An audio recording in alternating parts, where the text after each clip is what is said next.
मुल्क की मईशत दुरुस्त हिंद में है। आलमी इदारे मुआशी इस्तेहकाम के मुख्तलिफ। वज़ीर ख़जाना कहते हैं आलमी रेटिंग एजेंसीज़ ने पाकिस्तान के मुआशी इस्तेहकाम का एतराफ़ किया। टैक्स निज़ाम और दीगर शोबों में इस्लाहात लाई जा रही हैं। पेंशन इस्लाहात और राइट साजी की भी बुनियादी इस्लाहात का हिस्सा हैं। पॉलिसी रेट में कमी के मईशत पर मुस्बत असरात मुरतब हुए।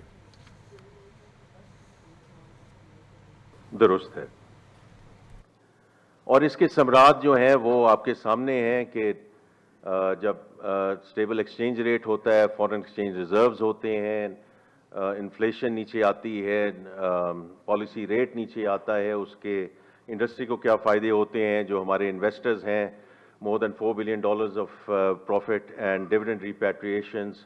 और ये इंपॉर्टेंट चीज़ें हैं बिकॉज जब तक हम हमारे existing investors are not satisfied we cannot talk about further FDI. So I think we have moved from in the right direction from that perspective. अब बात ये आती है कि यहाँ से आगे कैसे हम चलें towards sustainable growth.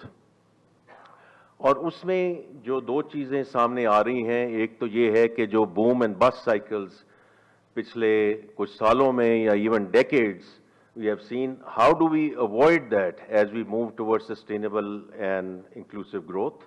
That's one. और दूसरी चीज़ ये है कि इस वक्त अल्हम्दुलिल्लाह जो इस वक्त अपॉर्चुनिटी है पाकिस्तान के पास, कि जब मैं वाशिंगटन में भी था और सब लोगों ने ये बात की और फिर हम रियाद में थे कि इट्स कॉन्फ्रेंस ऑफ फैक्टर्स के मुआशी इस्तेहकाम and the geopolitical tailwinds जो हमारे ट्रेडिशनल पार्टनर्स रहे हैं और हैं और स्टेडफास्ट पार्टनर्स हैं, चाइना है, यूएस है, जीसीसी कंट्रीज़ हैं। अब इनकी जो इन्होंने हमारा जो मदद की है उसमें तो कोई उसमें दो राय नहीं है in terms of fund, in terms of aid, etc. But now leveraging that and the geopolitical tailwinds into trade and investment flows. और उसके लिए ये हर वक्त ये भी मौजू रहता है हर जगह कि अगर हमने इन दोनों चीज़ों को आगे लेकर जाना है और सस्टेनेबल ग्रोथ की तरफ जाना है तो जो स्ट्रक्चरल रिफॉर्म्स हैं they are going to play a very important role और लाजम मलजूम है वो if we are going to move towards sustainable growth.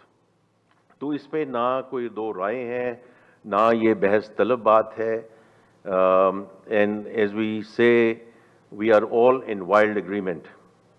And therefore the what and why, I said it in the private sector, I continue to say here, have been known for the longest time.